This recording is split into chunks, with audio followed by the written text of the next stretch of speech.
Welcome back to a special edition, and this week we're focusing over the Cairo Water Week, which was held here in Egypt. The Cairo Water Week is one of the most prominent regional and international platforms addressing water resource management and the scarcity of water, and of course the goals of sustainable development concerning scarcity of water. The Cairo Water Week also features a variety of panel discussions, workshops and specialized exhibitions, and this edition was held under the theme Innovative Solution for Climate Resilience and Water Sustainability. It is supposed to tackle regional and global water security challenges, of course, in Africa and in several countries, and of course issues that are relating or causing the water scarcity. Also, this week features a variety of panel discussions between participants, and of course it's holding workshops and specialized exhibitions, and it also is including scientific and research focused events designed to foster the exchange of knowledge among decision makers in that field, and scientists and also researchers and professionals in water sector. Notably, this year event includes a prominent participation from international organizations such as the FAO, the Food Agriculture Organization, and also the UNDP, which is the United Nations Development Program, and the several global partners in the water field. Actually, we have with us live over the phone Dr. Hassan Abul Naga. He's international water expert and lecturer at the University of Cologne in Germany. Good afternoon, Dr. Hassan. Good afternoon. Thanks so much for having me. It's a real pleasure to have you, sir. Of course, this forum or this week is held under the auspices and patronage of His Excellency, the Head of State, President Abdel Fattah al-Sisi, and brought together a wide range of participants and researchers and scientists and representatives from international and regional organizations, and of course international community. It has a strong presence. We have the UNDP, and we have the FAO, and we have several specialists in that particular field. So under the theme Innovative Solution for Climate Resilience and Water Sustainability, how exactly is this week organized under this theme, and what exactly is it presenting to the participants and to the world? Well, the world now has been facing great change pressures of increasing demands for water, and also coupled with climate extremes such as floods and droughts. All of this put a great pressure on our socio-economic development, vulnerability of natural resources, and also the way we manage water today. And you see many countries now has been facing a climate crisis, and we've seen it all over the world. And Cairo Water Week is a unique platform in order to connect not only decision makers but also different stakeholders from different institutions coming from public sector, private sector, and academia and civil society. And here is most of the talks were mainly about climate resilience, which means that it's not just surviving droughts and floods, but also transforming our systems to adapt and thrive under uncertainty. And the theme of this week and this year it was mainly about the innovative solutions for climate resilience, so calling more for digital and smart solutions, and also integration like the Wi-Fi nexus or water and energy, food and environment nexus, and the need for integration. And no climate resilience without integration, and the water here is not a sector but also connector that connects all of us. And this plays a great role in order to advance the water and climate agenda, and thanks to Cairo Water Week and the leaders and also the participants that came from more than 60 countries to Egypt in order to have actions and to do things differently, and also to advance the water resilience in our countries. Exactly. Now, observers or people who are interested in, this particular water issue and the maintaining and looking over the file of water consumption worldwide might have a question. The water scarcity, is it caused by climate change, by challenges of climate change, or is it caused by the malpractices of different nations and countries, like, for example, erecting dams, illegal, that is violating international laws and taking the shares of Nile Basin countries, for example, and issues like that. What exactly is the root cause of scarcity of water worldwide or in Africa? So the challenges are really wide in our region, like in the Middle East and North Africa, or in the Arab region. It's the most water scarce region in the world, in which water availability is cited as a major risk for economic growth and also for sustainability. While other countries, they have not only a physical water scarcity, but economic water scarcity. That is why we see in many African countries they have plenty of water, but they have an economic water scarcity. And this is for sure pose a great threat on many countries, that you have an increasing demand due to population growth, influx of displaced people, but also economic growth in many countries. We see now in Egypt, for instance, when we are expanding in more new 15 cities, and all these cities means need for more water. And then this comes the questions from where we get all this water. And now at the Cairo Water Week, we have been discussing more the supply side, from getting to water reuse or reusing water, or from for sure non-traditional resources. And Egypt is is really a great model on this. We have three major treatment plants, like Mahsama and Bahr al-Bakr and the new Delta, which is really a great model on how we can manage water resources under the scarcity of water resources.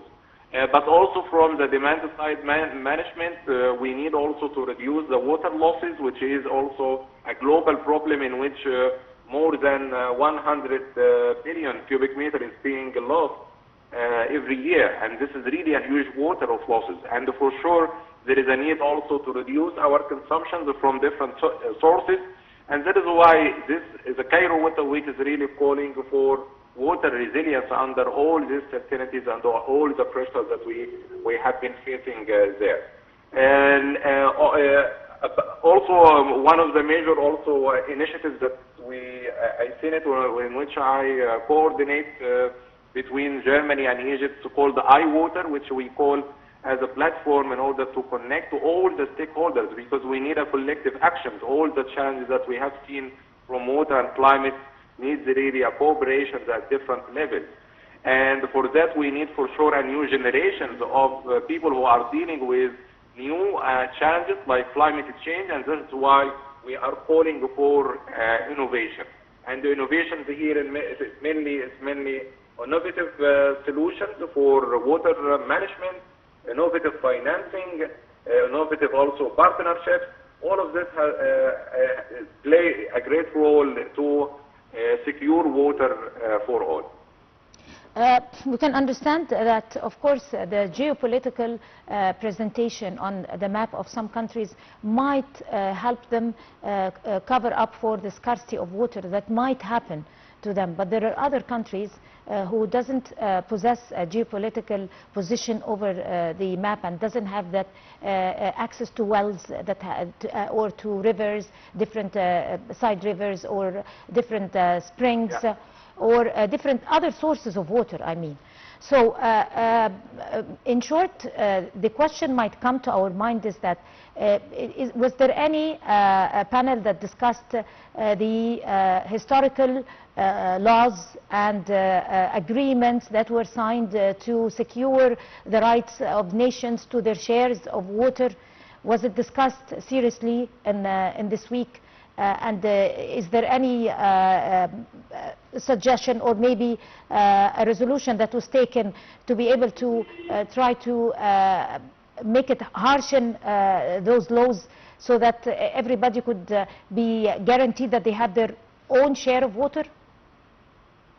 Yeah, there is already consensus between all international organizations, and we have more than 100 international organizations joining this Cairo Water Week.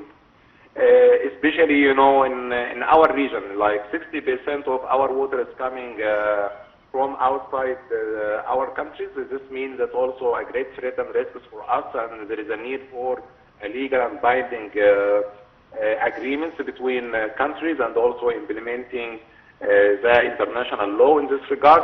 For Egypt, the situation is more really intense because most of our water, or more than 95% of our water, is coming from outside. And this is also pose a great threat for us.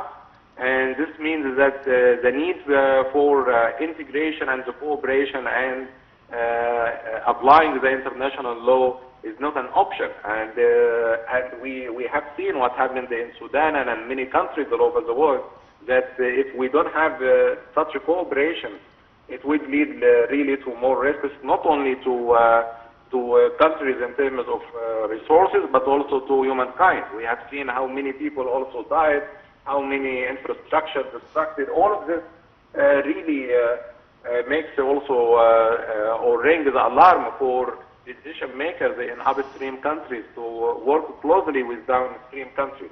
And here I think it's really what we have seen in many sessions is that integration and also the eye of innovative solutions that we need also for water resources. And the more interesting things also that we need also to look at it is mainly also the youth or the young generation that we have in the region, like in Africa and in the Nile basin. We have many young professionals and many youth. Most of our population are really youth, especially in Egypt, 60%, or in other also upstream countries. And we had a session on this regard, also calling for capacity building and also engaging young professionals and youth and the new generations to decision making and enabling them with the solutions. And this for sure really important for all countries, and also for the stability and the peace and security for all. Right, there is no doubt, Doctor, that the scarcity of water might be caused in the future due to climate changes, because climate change could be the root cause for any problems in the near future. It could be the root cause even for the diminishing of whole countries. So talking about, and it was mentioned, the President himself, His Excellency, he talked about the scarcity of water could be caused in the near future, or we could be facing scarcity of water, of course in addition to other reasons, but mainly because also climate change. So what were the solutions that were put on the table of negotiations to be able to stand up to those challenges? Of course, the consumption of water should be taken under consideration. They also finding new sources for water, as we can know that there are other sources, not talking about Egypt, but sources like taking new root sources from other countries and all that, in addition to the historical rights. So how is that run in the taken in the Water Week discussion? So at the Cairo Water Week, there were main discussions also. So many countries also facing very important or critical challenges regarding their transboundary water, but also managing shared water resources across boundaries is also a complex challenge in our time. And but also it offers one of the greatest opportunities for peace and resilience and sustainable growth. And for solutions, it was mainly about first building the trust through data and the transparency. And the first foundation for cooperation is mainly shared data. And the countries also should invest in joint monitoring systems, satellite observations, and open data platforms that build this mutual trust. For example, the Nile Basin could be a good opportunity also to see how regional data sharing can guide joint decision making. Another issue also, which is also developing joint investment and the benefit sharing mechanisms. For example, joint projects in hydropower, irrigation, navigation, or ecosystem restoration can have really a win-win outcomes. But unless actions for sure will put a great pressure and also will trigger as well wars and also many challenges to many countries. That is why the goal is not only who gets how much water, but also how we can all gain more resilience from it. And for sure, this means as well strengthening legal and institutional frameworks that effective also river basin cooperation depends for sure on strong and adaptive institutions and the frameworks like the UN Water Course Convention and the Helsinki rules provide also guidance for this. But regional arrangements must be also tailored to local realities. Right. So all these solutions really promote multi-stakeholders diplomacy. Right. At this point, Dr. Hassan Abul Naga, you're an international water expert and also lecturer at University of Cologne, Germany. We'd like to thank you, sir, talking to us on Nile TV. Thank you so much. It was a real pleasure. And we're going to take a short break and we'll come back to you. Of course, stay tuned to more coming up on Nile TV.